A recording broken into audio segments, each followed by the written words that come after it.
Well, good morning, folks. It's the following morning here. Got done with morning chores here. Decided to pressure wash this thing because it was a filthy mess. And boy, howdy, there's a lot of dirt on here.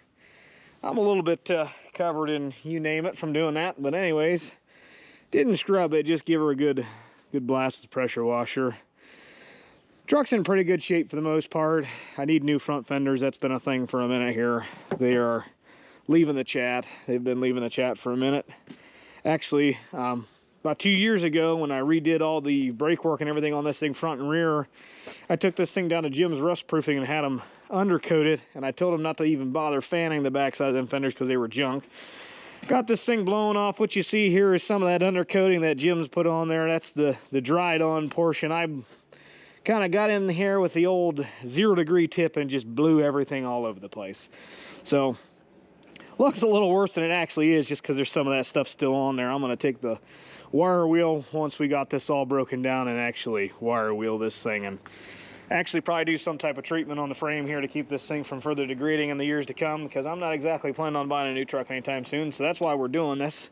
It's paid for. I don't want to have to get another one and have to pay on it. So I like things that are paid for. So that's what we're doing here. I'm going to probably let this thing drip off out here. It's I got water everywhere in this thing, so I might let her sit out here on this nice beautiful sunny day we have here in February and let her drip off for a little bit and tidy up the shop a little bit from all the mess we made yesterday tearing everything off. And then we're going to pull this thing in, and I guess the first thing we'll probably start with is removing these mounts. These were for a fifth wheel style hitch that the previous owner had on this truck before I bought it.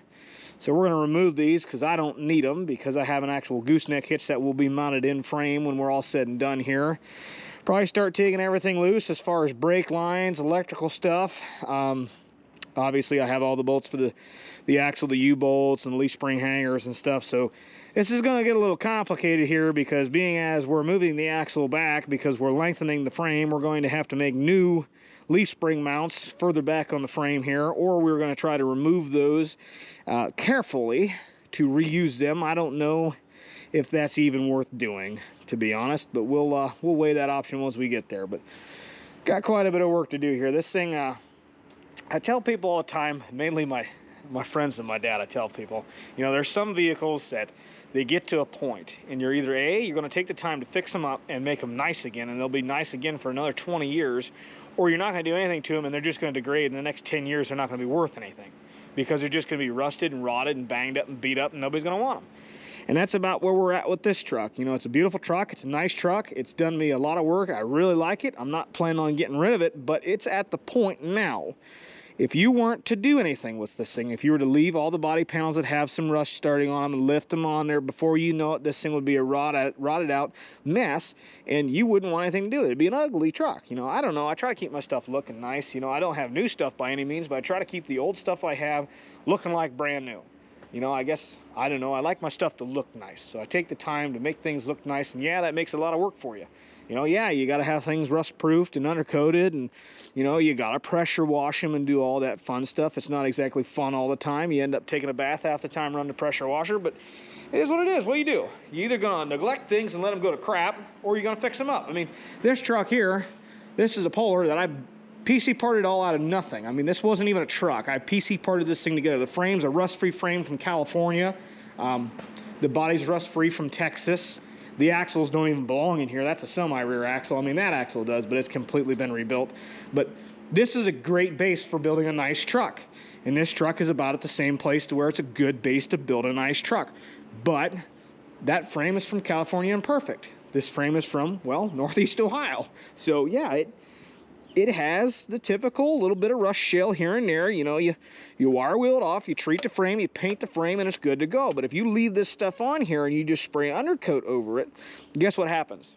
You trap all that moisture in, and all that does is that oxidation just continues to degrade this, and that moisture has no way of working its way out because it's trapped underneath a film of undercoat. That's one of the biggest mistakes people make, is they just, oh, I got a rusty frame, I'll grab a quick rattle bomb of, you know, whatever, Rust-Oleum undercoat, whatever, and they blast it. And before you know it, 5 years gone by, and you look at your truck underneath, you wash your truck, whatever, man, that just looks like crap. What happened? That's what happened.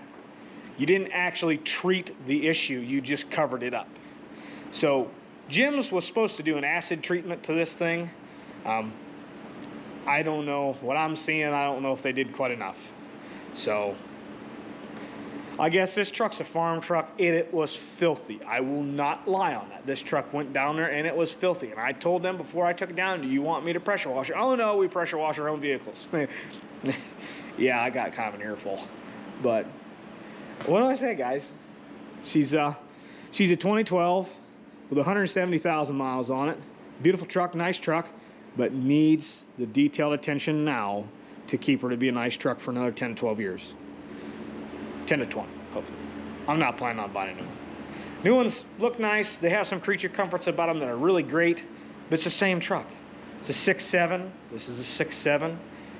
It's a 5th gen body, which is a 4th gen with a front end swap and some taillights and a tailgate, but we won't get into the logistics of that. It's essentially the same truck. There's a few creature comforts that would be great, yeah. But do I need to pay $100,000 to have creature comforts? Not particularly. It doesn't work for me. I'm not gonna spend $100,000 to buy the same truck I already own. You make some major changes, okay, maybe you can justify some cost, but getting to the point of a pickup truck of 6 figures is just freaking ridiculous. Anyways, we're gonna let this thing drip off, do its thing, and chase old cluckers out of the shop because they like to, you know, come in my shop. And then we'll bring that thing in here and start on the massive project we have on our hands.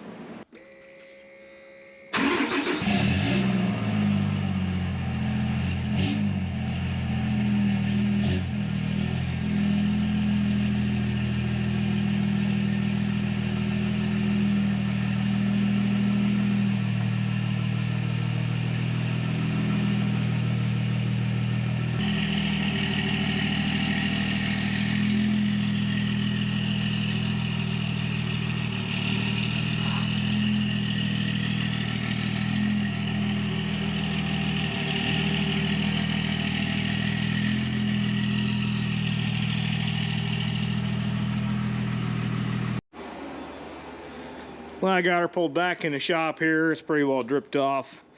Went home for lunch and gave the wife back her wheels and grabbed the single cab from the house. So that'll be my wheels for the next several days, I suppose. It's kind of the beautiful thing about having a couple different trucks is, well, when one's in the shop getting worked on, you can just snag the other one. That's a single cab. That's a 2012. This is a 2012. Bought that my, I guess, senior year of high school. It's got 24,000 miles. It does not see winter. I just don't drive it in the salt, you know.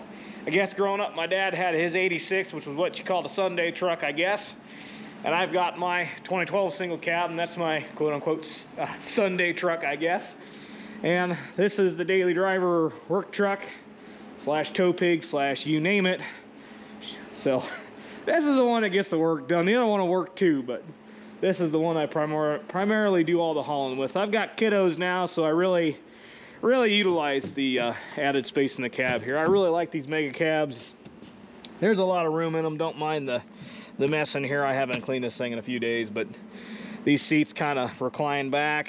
They fold flat. Works out pretty nice. I really like having the added room. Plus, being a YouTuber, I guess now I carry a whole bunch of camera gear, and it sure is nice to have the weatherproof case in the back seat with all my stuff in it, so I don't have to worry about running out of battery or whatnot. But I still run out of battery because, you know, these things eat battery. But I guess we're gonna kind of hammer down here, and I don't know if you guys are really gonna watch in real time. It's gonna be kind of laborious and boring, so I'm gonna probably throw you guys up on time lapse and just start hammering some stuff out. I guess what I've decided I'm gonna do, I'm gonna go ahead and just drop everything. I'm probably dropping the fuel tank, everything.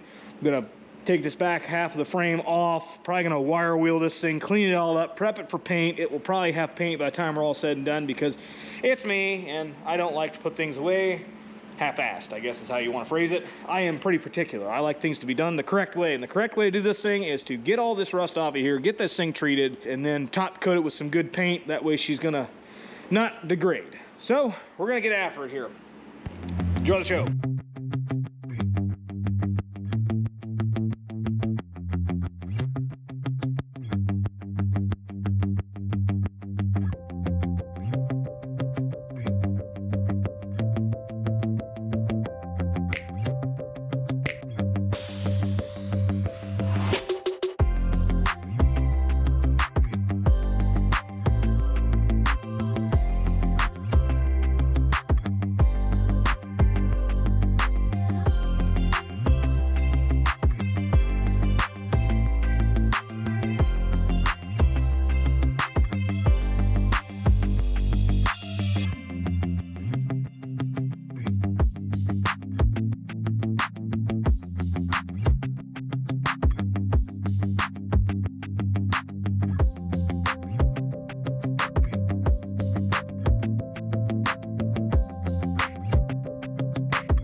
well, we got the tank dropped out, got the rear drive shaft out. This is a 2-piece rear drive shaft, so it'll be kind of nice for me because I can just take that to the drive shaft shop and tell them I need however long.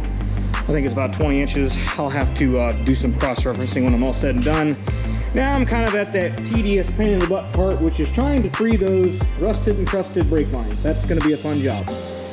So I guess I'm going to do the old heat and juice type thing.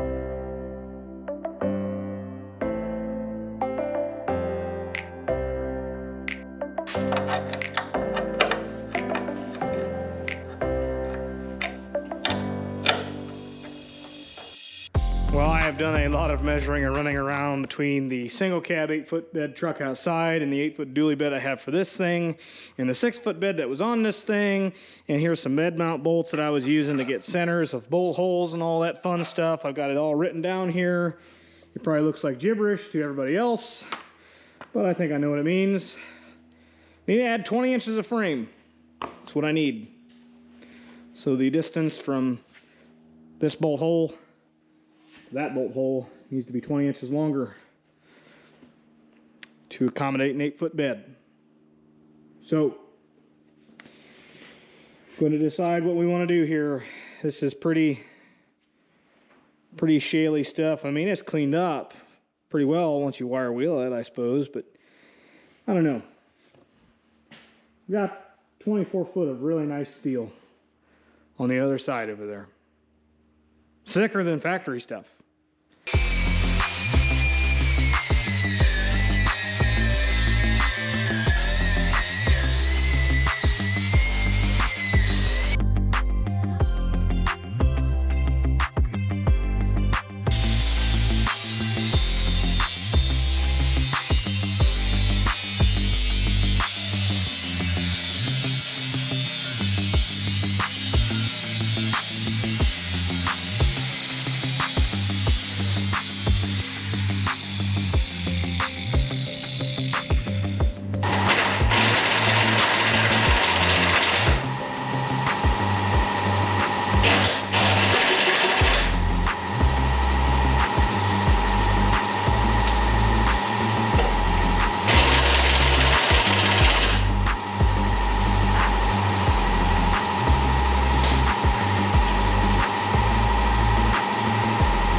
Have my bar back would be great.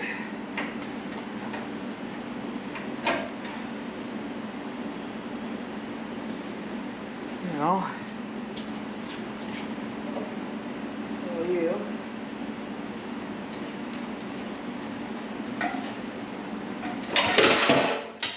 And that's why you stay out here. Because in there you get whacked. Okay. Yeah.